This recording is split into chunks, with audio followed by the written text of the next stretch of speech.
জুলাই গণঅভ্যুত্থানে শহীদ অজ্ঞাত ১১৪ জনের পরিচয় শনাক্ত করতে মরদেহ উত্তোলনের কার্যক্রম শুরু হয়েছে। রোববার রায়ের বাজারে এই কার্যক্রম শুরুর সময় সিআইডি প্রধান জানান, আন্তর্জাতিক প্রোটোকল মেনেই তারা এই শনাক্তের কাজ করবেন। আর ডিএনএ নমুনা পরীক্ষা নিরীক্ষা করে মৃতদেহগুলো পরিবারকে বুঝিয়ে দেওয়া হবে। আশিক মাহমুদ জানাচ্ছেন বিস্তারিত। ২০২৪ সালের জুলাই মাস, একদিকে ছাত্র জনতার আন্দোলনে উত্তাল রাজপথ, অন্যদিকে আন্দোলনে গুলিবিদ্ধ জুলাই যোদ্ধাদের দাফনের হিড়িক পড়ে এই রায়ের বাজার কবরস্থানে।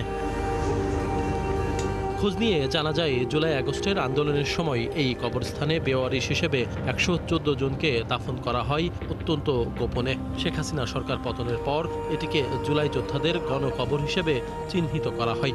দাবি ওঠে মরদেহের পরিচয় শনাক্তের।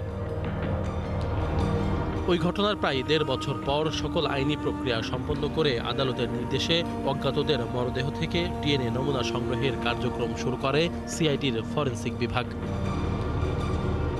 এই খবর শুনে রায়ের বাজার কবরস্থানে ভিড় করে নিখোঁজের স্বজনরা। কান্নায় ভেঙে পড়েন অনেকে। আমার ভাই আমার বাসা থেকে বাইরে হয়ে গেছে জুলাই ১৮ তারিখে সন্ধ্যা থেকে আন্দোলনে গেছে। আন্দোলন যাওয়ার পরে আর আমার ভাইকে আর খুঁজে পাইনি।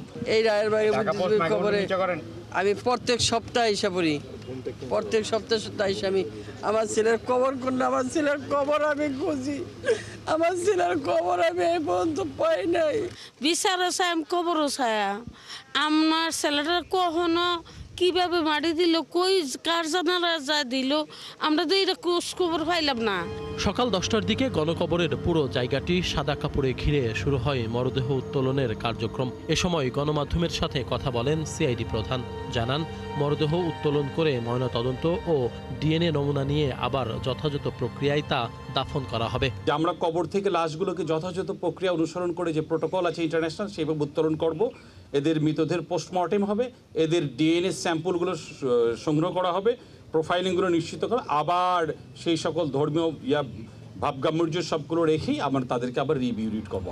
মরদেহ উত্তোলন ও পরিচয় শনাক্তের প্রক্রিয়া আন্তর্জাতিক মানের করতে সিআইডিকে সহায়তা করছে আর্জেন্টাইন একজন ফরেনসিক বিশেষজ্ঞ। We have been the last 3 months virtually coordinating with the CID and all authorities this operation, which is complex, which is quite unique, not only for the families of the victims in Bangladesh, but also for the whole Bangladesh society.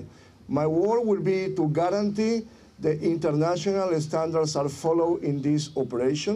পরিচয় শনাক্ত হলে মরদেহ পরিবারের কাছে হস্তান্তর করা হবে। তাই নিখোঁজদের স্বজনদের সিআইডিতে গিয়ে ডিএনএ স্যাম্পল জমা দেওয়ার অনুরোধ জানিয়েছেন কর্মকর্তারা। আত্মীয় স্বজন যারা আছে এরকম কেউ যদি আরো থাকে, সিআইডিতে তারা যোগাযোগ করলে আমরা তাদের স্যাম্পল নেব।